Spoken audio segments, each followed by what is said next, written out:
bertepatan dengan tahun 5 Hijriah. Berarti 5 Hijriah itu hijrahnya Nabi dari Mekah ke Madinah.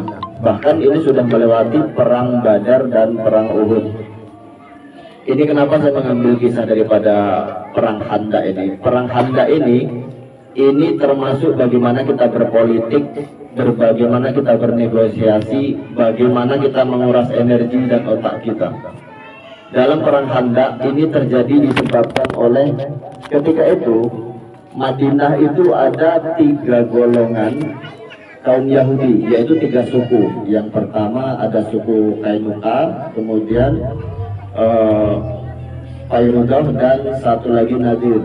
Nah, yang bertahan di dalam Madinah itu ada satu suku, yaitu suku Qaynuqah. Suku Qaynuqah ini mengadakan perjanjian damai dengan Muslim bahwasannya kita sama-sama menjaga di Madinah. Kalau ada yang merongrong Madinah, kita akan sama-sama jaga di Madinah. Dan Rasulullah ketika itu memberikan norma-norma atau peraturan-peraturan sipil bahwasannya siapapun berhak memeluk agamanya sesuai keyakinan masing-masing tanpa saling mengganggu. Yang penting sama-sama menjaga Madinah. Awalnya 3, tadi ada Qaynuqa dan satu lagi ada Nadir. Nah, dari suku Nadir ini dikeluarkan dari Madinah karena mereka melakukan pencobaan pembunuhan kepada baginda Nabi Muhammad SAW. Jadi agak dihafal ya Pak. Kalau kita hafal ini nggak sia-sia sampai ke anak cucu kita. Terbukti udah 1400 tahun yang lalu dan sejarah ini pun masih ada di kita. Kemudian dari Bani Qaynuqa juga sama. Mereka melakukan pelecehan terhadap salah satu wanita muslimah yang padahal di situ sudah ada perjanjian damai, sehingga mereka diusir dan pindah ke Khaybar. Khaybar itu jaraknya 130 km dari Madinah. Kemudian dari suku yang terusir tadi, mereka merasa sakit hati sehingga mereka mengadakan koalisi atau kelompok-kelompok aliansi sehingga disebut Ahzab. Salah satunya adalah dari Huyai bin Akhtab. Huyai bin Akhtab ini adalah satu tokoh Yahudi yang dia terusir dari Madinah dan dia merongrong sehingga dia melobi termasuk pada kaum Quraisy Abu Sufyan.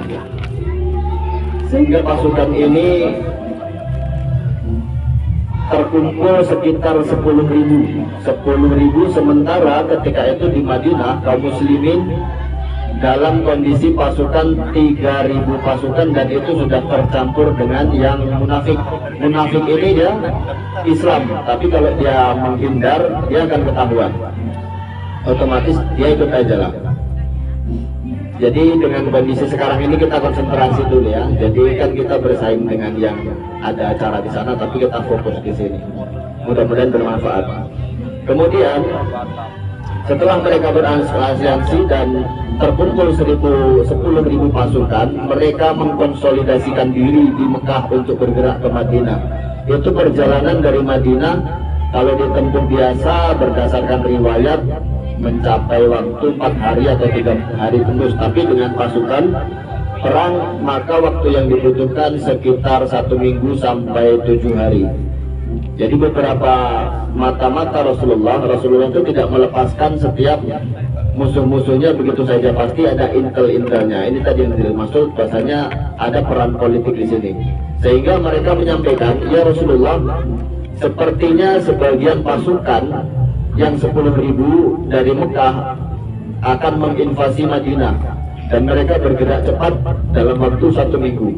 Dan Rasulullah tidak ada persiapan ketika itu, sementara kondisi waktu itu musim dingin di bulan Syawal. Kemudian Rasulullah musyawarah dengan beberapa sahabat. Jadi adab ini perlu kita bawa Pak, ketika ada permasalahan kita bermusyawarah. Ketika musyawarah di situ kesimpulannya apa nih yang kita buat? Karena menyongsong pasukan di jalan itu udah nggak populer lagi sejak kekalahan perang Uhud. Akhirnya beberapa sahabat menyarankan agar kita ini bertahan aja di benteng. Anak istri kita dan harta serta ternak kita taruh di benteng dan kita bersiaga. Tapi masalahnya 3.000 pasukan muslim melawan 10.000 pasukan Ahzab ini tidak seimbang. Jadi apa yang harus kita lakukan? Kemudian ada satu usulan dari Salman Al-Farisi memberikan masukan bahwasannya kita membuat parit ya Rasulullah.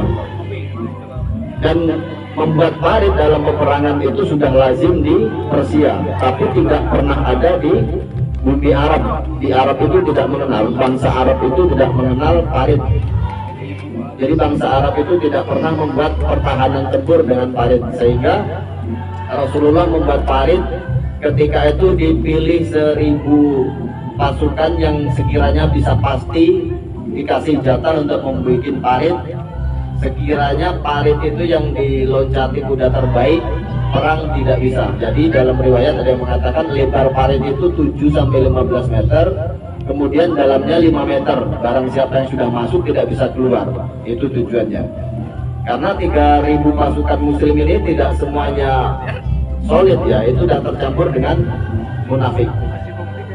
Kemudian Rasulullah membagi 10 pasukan ini untuk membuat parit sepanjang 20 meter. Jadi ini untuk tim humas saya, Fardu Kifayah khususnya.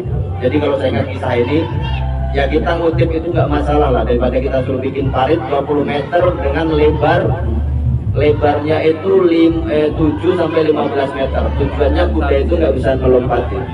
Kemudian dalamnya 3 meter sampai 5 meter. Kemudian sisa tanah itu dijadikan pertahanan. Karena yang mau dihadapi ini, kita sekarang ringan aja Pak dengar seperti, nah kita nggak menghadapi situasinya. 10.000 yang mau dihadapi pasukannya. Dan Madinah saat itu kondisinya paceklik, kondisi tidak ada makanan. Bahkan di sini terjadi 3 mukjizat baginda Nabi Muhammad SAW yang bisa dikatakan mukjizat yang besar.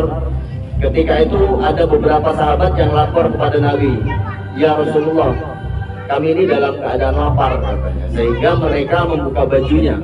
Jadi ketika itu untuk menahan lapar ya, bukan jelibring ya sekarang, menahan lapar itu perutnya diikat batu yang agak lempeng, jadi ditahan supaya lambung ini agak ketekan. Kalau lambung ketekan bisa agak menahan lapar, sehingga mereka kepada Nabi, ya Rasulullah kami ini lapar, kami 3 hari tidak makan.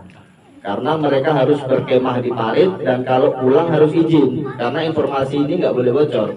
Tapi sebagian munafik itu kan ada yang berdalih, ya Rasulullah istri kami di rumah, anak kami di rumah, aurat kami terbuka. Mereka mengatakan rumah itu aurat. Ya Rasulullah mengizinkan saja. Tapi para sahabat kalau mau pulang izin, karena tertibnya seperti itu. Jangan informasi ini bocor kepada yang lain. Sehingga sahabat tadi mengatakan yang 2 orang, 2 batunya diikatkan di perut dan dibuka bajunya, maka Rasulullah tidak menjawab apapun dan Rasulullah tersenyum.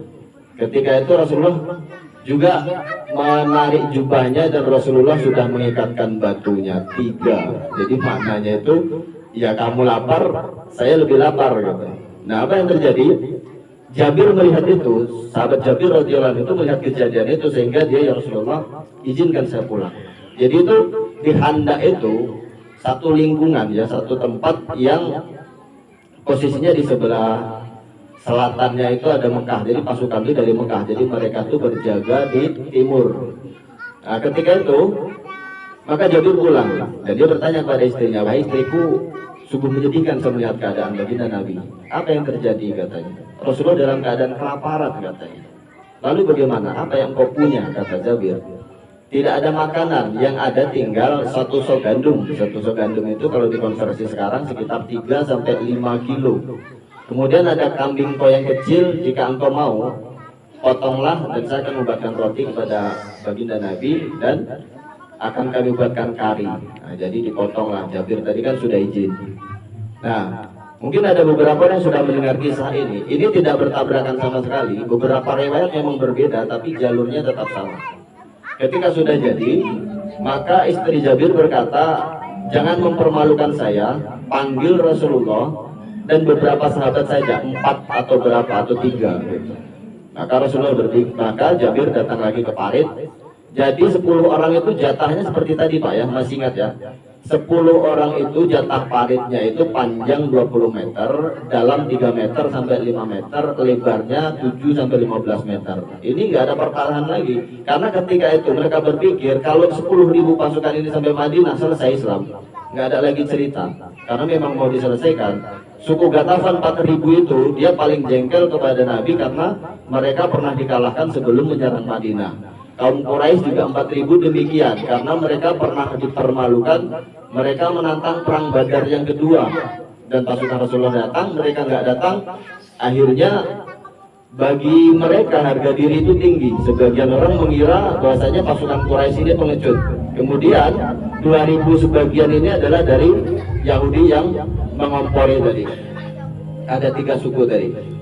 Nah, saat ini terjadi penggalian, sementara pasukan dari Mekah ini sudah bergerak.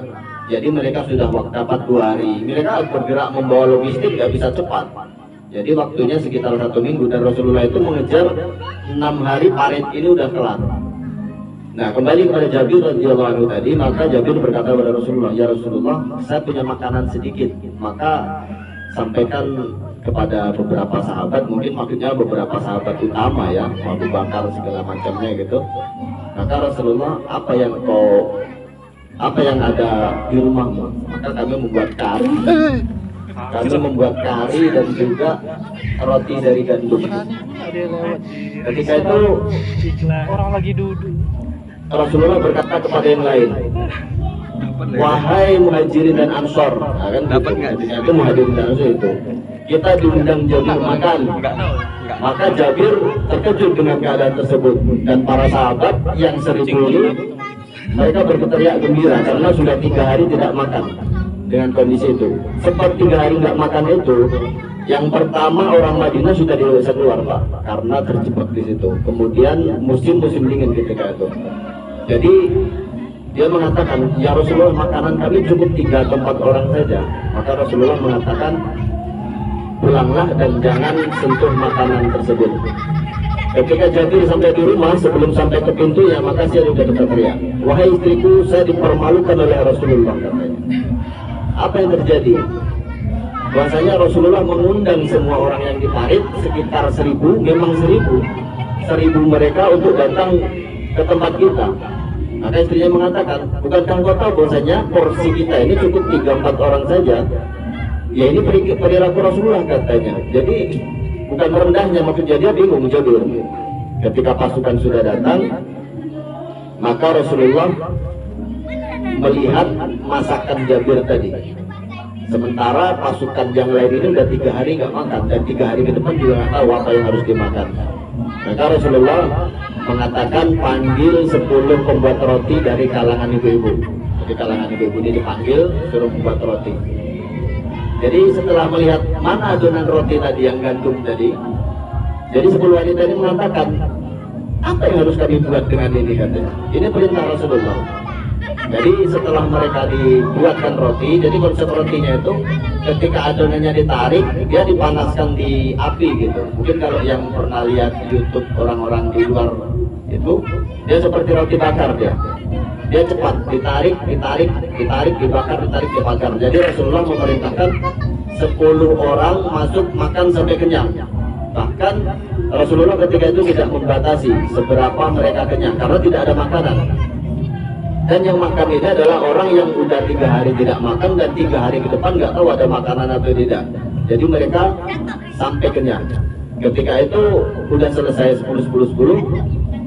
Mereka bersaksi bahwasannya setiap tarikan daripada gandum ini tadi kembali utuh. Jadi ditarik itu utuh lagi, ditarik itu utuh lagi. Jadi 10 ibu pembuat roti tadi itu termasuk mencukupi daripada sahabat tadi hingga sampai kepada 998 gitu ya. Karena yang 2 kan di dalam Jabir dengan Rasulullah, sehingga Rasulullah mengatakan, "Bagikan kepada tetangga-tetangga kalian karena Madinah dalam keadaan paceklik." Oke, kita kembali lagi kepada parit. Setelah itu kembali lagi ke parit, dan ini ada mukjizat yang pertama tentang makanan Jabir radhiyallahu anhu, dan selanjutnya ini adalah tentang satu batu yang tidak dipecahkan, sehingga ini adalah memberikan nubuat kenabian Nabi Muhammad SAW.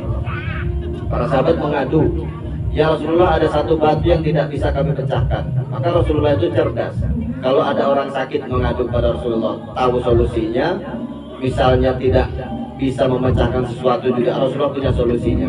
Ketika itu mereka mengadu, dan Rasulullah katakan, "Siram dengan air sedikit dan biar saya pecahkan." Maka Rasulullah memecahkan batu itu, dan batu itu besar karena menutupi parit hampir sebesar 5 meter.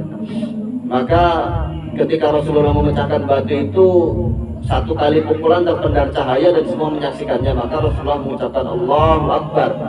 Maka Rasulullah mengatakan, Allah memperlihatkan kepadaku bahwasannya negeri Sam akan dikuasai oleh umatku. Begitu sampai 3 kali dan Rasulullah mengatakan negeri Sam, Persia termasuk daripada Yaman. Ketika itu Yaman sedang dikuasai oleh Konstantinopel, yaitu pasukan Romawi. Seiring bergeraknya pasukan dari Mekah ke Madinah, selesai pembuatan parit, maka Rasulullah membuat camp-camp atau basis pertahanan di depan gundukan tanah tadi dengan basis parit untuk bertahan. Ketika sampai pasukan 10.000 itu tadi, termasuk panglimanya ketika itu ada Naufal bin Abu Jahal, kemudian Ikrimah bin Abu Jahal, termasuk Abu Sufyan bin Harb, dan pasukan-pasukan yang dipimpin oleh panglima-panglima yang unggulan, termasuk Khalid bin Walid ada di situ ketika itu. Maka mereka heran, ini strategi apa yang diterapkan oleh kaum muslimin ini? Selama di Jazirah Arab belum pernah ada strategi membuat parit untuk pertahanan. Maka sebagian melihat dalamnya parit itu berapa. Ketika sebagian mendekati parit, pasukan muslim langsung menyerang gerang tanahnya.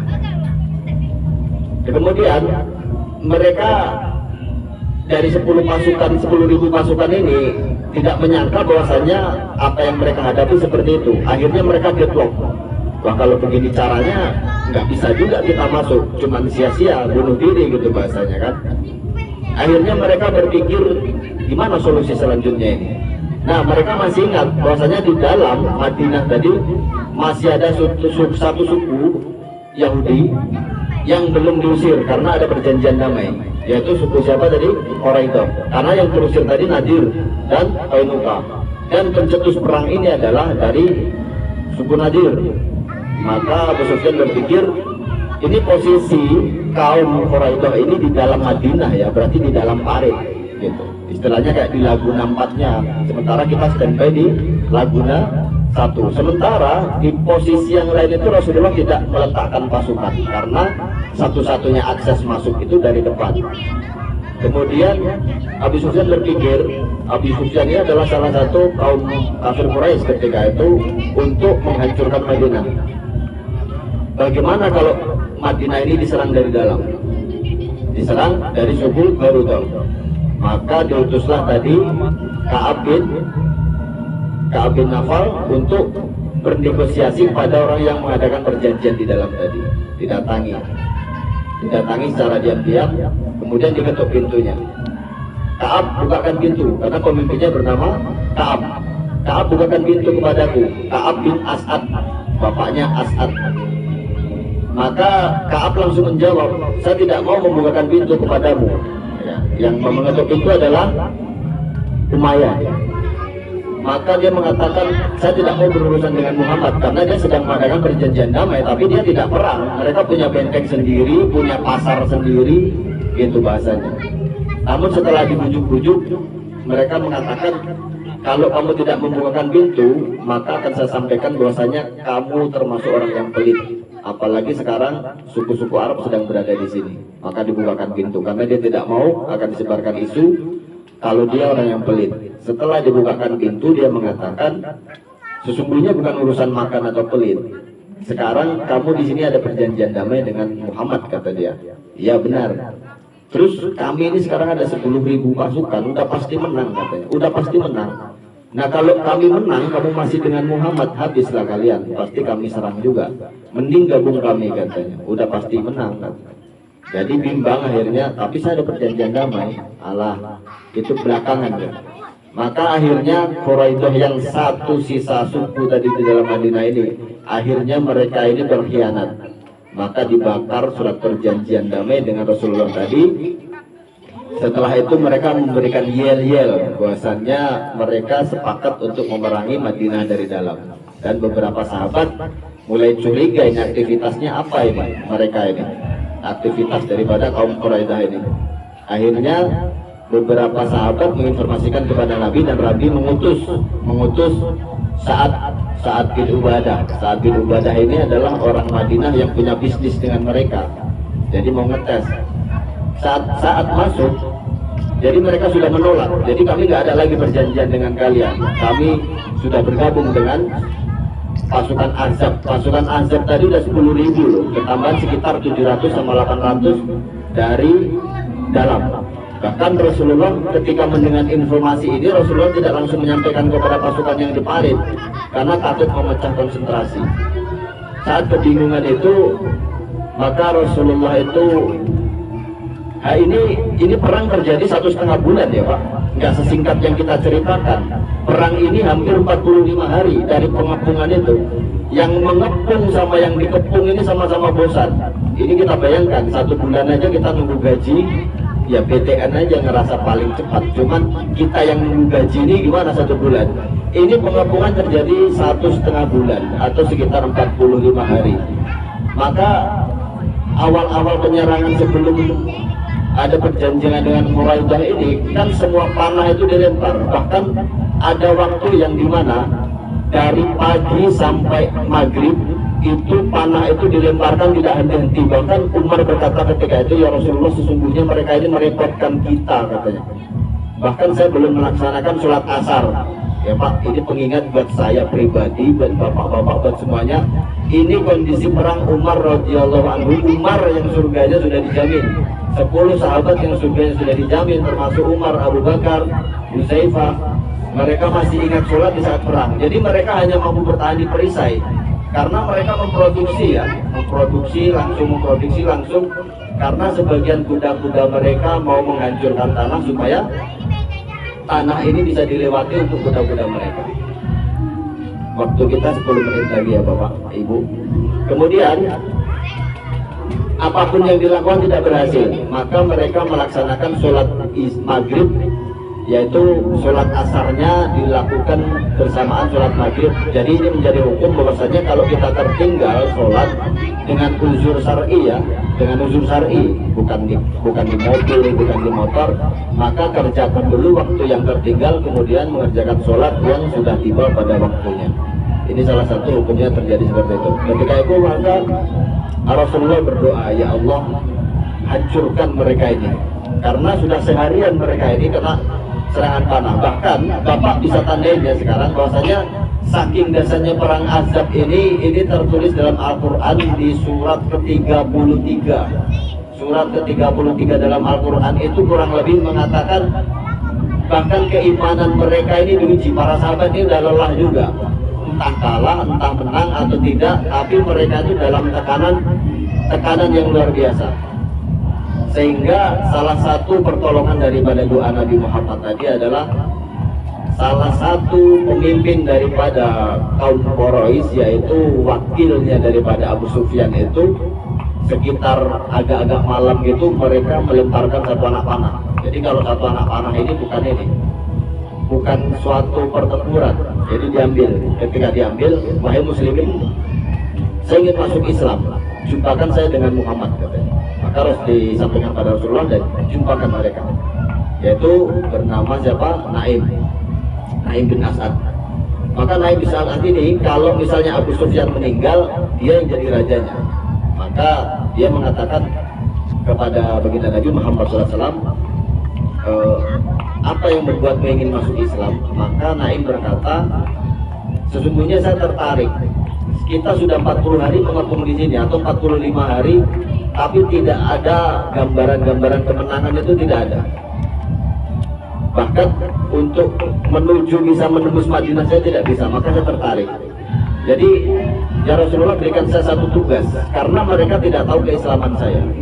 Jadi kata Rasulullah, apa yang bisa kau lakukan sementara kau hanya seorang diri? Jika engkau mampu memecah belah mereka, maka lakukanlah. Jadi Rasulullah itu memberikan satu instruksi kepada sahabat itu. Dia tidak banyak, yang jelas sahabat itu harus cerdas. Kalau ditugaskan ke sana, udah ke sana, dia harus tahu ngapain. Nggak sedetail kita ya, harus begini, begitu, begini ya. Maka dia begitu pagi yang dia sampaikan adalah dia datangi kaum Quraisy yang masih di Madinah tadi. Jadi mereka akan dipecah belah dengan kaum yang 10.000. Karena kalau muslim ini diserang dari campnya kaum Quraisy tadi, muslim itu tidak punya pertahanan, karena 3.000 tadi setelah mereka mendengar pengkhianatan ini, sebagian munafik pulang. Maka Rasulullah tidak melarang. Jadi mereka, ya Rasulullah sambil netral aja lah, saya nggak ikut-ikut kalau begini modelnya.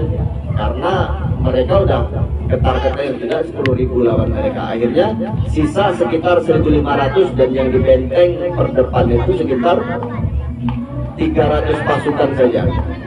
Bahkan sisa-sisa yang lain itu pulang menyelamatkan diri meskipun belum terjadi perang, tapi mereka mengatakan mereka akan melindungi keluarganya. Maka Rasulullah mengizinkan.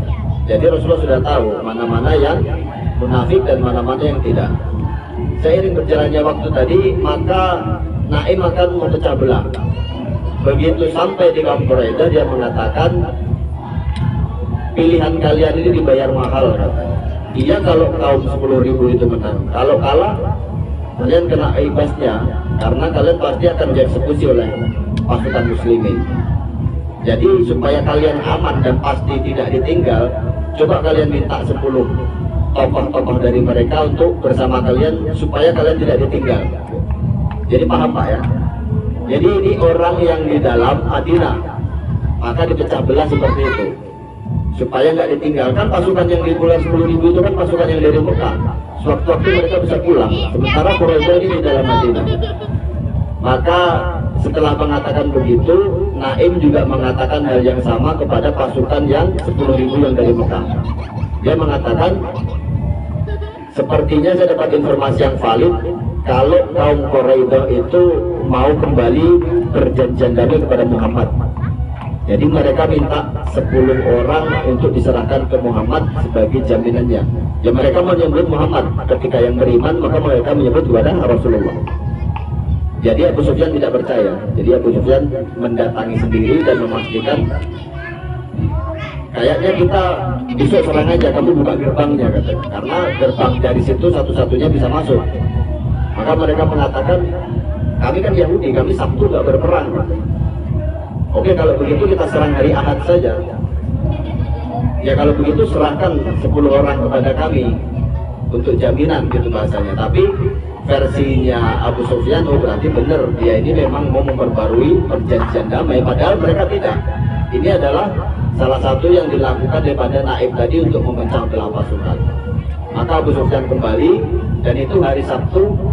Maka di hari Sabtu itu Rasulullah juga heran, biasanya ada penyerangan, termasuk panah-panah yang dilempar itu, dan itu tidak ada. Jadi Rasulullah berpikir jangan-jangan Naim sudah mengerjakan tugasnya. Jadi pasukan tetap siaga dan sama-sama jenuh. Kemudian pada hari malamnya setelah kejadian itu mereka terdiam. Pada saat terdiam, maka Abu Sufyan ini mengumpulkan pasukannya. Ketika itu terjadi angin badai yang sangat besar, sehingga mereka membuat perapian yang besar. Nah, ketika itu Hudzaifah radhiyallahu anhu mengatakan bahwasannya, ini yang sering saya ceritakan itu, Abu Sufyan itu mau membuat bagaimana ini selanjutnya, karena itu udah hari-hari terakhir ini.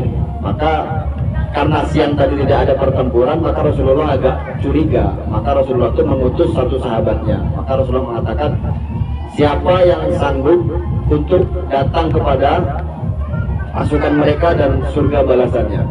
Para sahabat manusiawi ketika itu udah 40 hari ikan kedinginan dan tidak ada yang menjawab, tidak ada yang menjawab. Maka Rasulullah ulangi sampai 3 kali, tidak ada yang menjawab. Maka Rasulullah berjalan dan menendang kaki seseorang. Kaki seseorang itu adalah kaki Hudzaifah. Maka ditanya, siapa engkau? Hudzaifah ya Rasulullah. Jika demikian, engkau coba nyebrang ke sebelah, cari informasi, jangan melakukan apapun, cukup cari informasi dan kembali. Maka Hudzaifah nyebrang dengan keadaan yang dingin sekitar 5 derajat katanya. Maka Hudzaifah ketika menyeberang, dia mendapati pasukan di sebelah sudah mengatakan, berkumpullah semuanya kepadaku, kata Abu Sufyan. Ini udah hari-hari penentuan ini, kita mau ngapain ini? Tapi pastikan dulu di sekitar kalian ini adalah tidak ada penyusup. Sementara Hudzaifah sampai di situ udah orang yang nomor 1. Maka pastikan kalian bertanya satu sama lain. Jadi ditanya sebelahnya, kamu siapa? Kamu siapa? Saking sibuknya bertanya begitu sampai Hudzaifah ini terlewat. Tidak ada yang menanyakan tentang keadaan Hudzaifah ini. Maka Abu Sufyan mengatakan, kita sudah 45 hari mengepung Madinah dan tidak ada gambaran kemenangan sama sekali. Gitu. Sekarang saya instruksikan, ini kan setelah badai, terjadi badai juga mereka. Sekarang kita instruksikan kembali ke Mekah, bahwasanya kita tidak melakukan invasi apa-apa. Dan semua pasukan 10.000 tadi tidak menjadikan pertanyaan apapun karena mereka khawatir kalau mereka semakin lama di situ Abu Sufyan berubah pikiran. Maka ketika Abu Sufyan memberikan instruksi begitu, pasukan pun langsung kembali ke Mekah dan meninggalkan tenda-tenda mereka karena mereka tidak ingin lagi berlama-lama di situ. Setelah itu Huzaifah kembali dan menginformasikan kepada Rasulullah bahwasanya pasukan Ahzab sudah kembali dan kemenangan ada di pihak Islam. Nah, ini adalah akhir daripada kisah perang Ahzab. Ini banyak yang saya skip ya Pak karena waktunya nggak cukup, dan bagi yang mungkin masih merasa penasaran, kita akan sambung di besok pagi insya Allah di Baitur Rahman di kajian Ba'da Subuh, ya kan, kita ada kajian Ba'da Subuh. Jadi kesimpulan daripada kisah ini apa?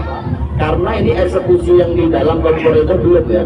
Kalau disambung ini bisa 2 jam 3 jam. Jadi setelah 10.000 pulang kan, yang kaum pengkhianat tadi kan di dalam Madinah itu juga termasuk yang dieksekusi. Tapi saya tidak sambung ke situ. Yang jelas perang Ahzab ini sudah selesai, bahwasanya saking dasarnya perang ini Allah telah abadikan di surat Al-Ahzab surat ke-33 dalam Al-Quran. Maknanya apa? Rasulullah itu juga bernegosiasi dalam hal apapun, bahkan tidak membawa risalah kenabiannya, membawa kemanusiaannya, termasuk mukjizat-mukjizat yang Allah berikan kepada baginda Nabi. Baginda Nabi juga dapat instruksi daripada Jibril alaihissalam. Jadi apa yang kita bisa petik di sini? Kalaupun ada kesusahan-kesusahan kita, kepahitan-kepahitan kita, saya rasa tidak ada sebanding dengan apa yang dilakukan para sahabat, meninggalkan anak istri juga nyawa taruhannya. Jadi ketika insya Allah ada tugas-tugas kita dari Baitur Rahman, kan masjid kita ini. Pertanyaan saya, masjid kita buat siapa? Gitu? Masjid kita ya buat kita. Kalau nggak kita yang meramaikan gimana? Gitu? Maksudnya itu ya ada kewajiban gitu Pak. Tapi kalau ada yang berpikir sholat di masjid kelihatan alim, itu nggak ada kaitannya sama sekali. Bahkan Rasulullah yang alim saja sholatnya ke masjid tidak dipamerkan, memberi bintangnya. Zakat fitrah itu kita keluarkan wajib gitu. Jadi ada yang melihat atau tidak melihat sama saja. Nah yang dibedakan adalah ketika kita memberikan yang sedekah atau yang sunnah, itu lebih baik disembunyikan untuk menjaga keikhlasan kita. Tapi bagi orang yang mampu, sesekali diperlihatkan tidak mengapa, supaya tidak menjadikan fitnah. Kok bapak itu kaya nggak nyumbang, kok bapak itu lah. Jadi ketika ada yang terlihat, kita positif thinking, ini menghindari fitnah. Tapi yang tidak terlihat mungkin jauh lebih banyak. Yang dikasih 10 juta, yang disumbangkan tidak terlihat misalnya 100 juta. Jadi itu pentingnya kita berbaik sangka. Mungkin ini yang dapat saya sampaikan. Waktunya agak panjang. Terima kasih atas waktunya kepada Bapak Ibu. Untuk Bapak-Bapak kami iklankan kembali, besok pagi ada kajian seperti ini di Baitur Rahman sambil ngopi juga setiap minggu pagi. Kita harapkan kedatangannya, karena dari kita untuk kita, suatu hari kalau Masjid Baitur Rahman sudah besar, insya Allah kita mengundang ustadz yang sesungguhnya. Jadi ini kita tutup dengan doa kifarah majelis. Subhanakallah wa subhanakallah, sudah la ilaha illa anta, astaghfiruka wa atubu ilaik. Assalamualaikum warahmatullahi wabarakatuh. Waalaikumsalam warahmatullahi wabarakatuh.